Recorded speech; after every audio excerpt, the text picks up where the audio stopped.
Samantala, hindi na muna ipatutupad ng Department of Agriculture ang Maximum Suggested Retail Price o MSRP ng karneng baboy dahil pag-aaralan pa nila ito. At kasabay nito, inihayag ng DA na walang dahilan para itaas ang presyo ng karneng baboy dahil sapat naman ang supply nito sa bansa. Erlo Bringas sa detalye.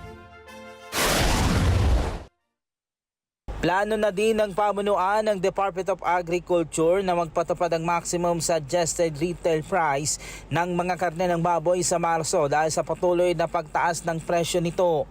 Ayon kay Agriculture Spokesperson Assistant Secretary Arnel de Mesa, posibleng maisapinal na raw ang pag-uusap ng mga stakeholders ngayong linggo sa pagpapatupad ng SRP sa susunod na buwan sa karne ng baboy.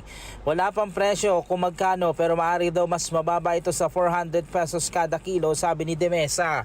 Nagkaroon na ng konsultasyon ng DA kasama mga retailers pero niniwanag nilang wala munang magaganap na paglalatag ng MSRP sa loob ng 2 linggo habang pinag-aaralan ito ng Agriculture Department. Una sa ngayon, so off the table muna yung MSRP in the next 2 weeks. Depende yun sa magiging cost structure. Pero sakali magig 250 pesos ang farm gate price ay maaari na itong patungan ng 100 pesos at magiging 380 pesos. At may tuturing na daw itong resonableng presyo, sabi ng DA. Ang grupong Sinag handa naman daw makipagtulungan sa pamunuan ng Department of Agriculture para mapababa pa ang presyo ng karne ng baboy sa merkado at para na rin sa kapakinabangan ng mga consumer. Sabi namin pag-aaralan ng kanya-kanyang sector yung cost structure. Kasi ang dati namin formula, farm gate plus 100 is the retail.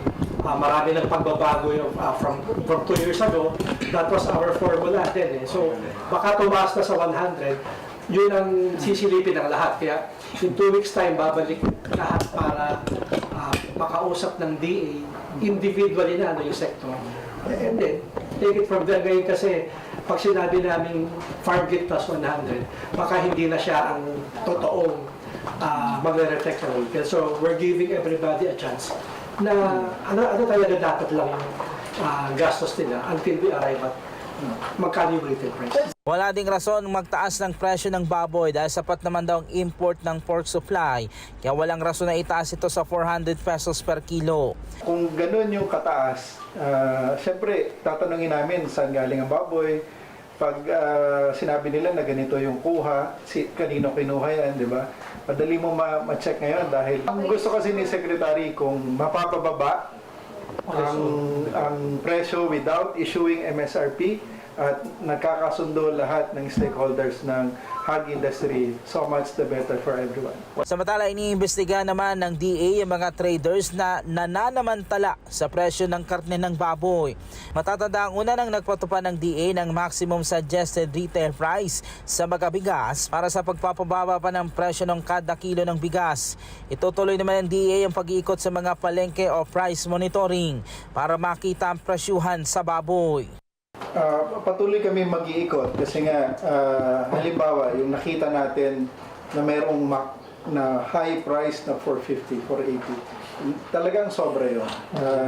Sa nakita namin ngayon initial cost structure na pag-agrihan among all the stakeholders talagang sobra yun. That's really too much.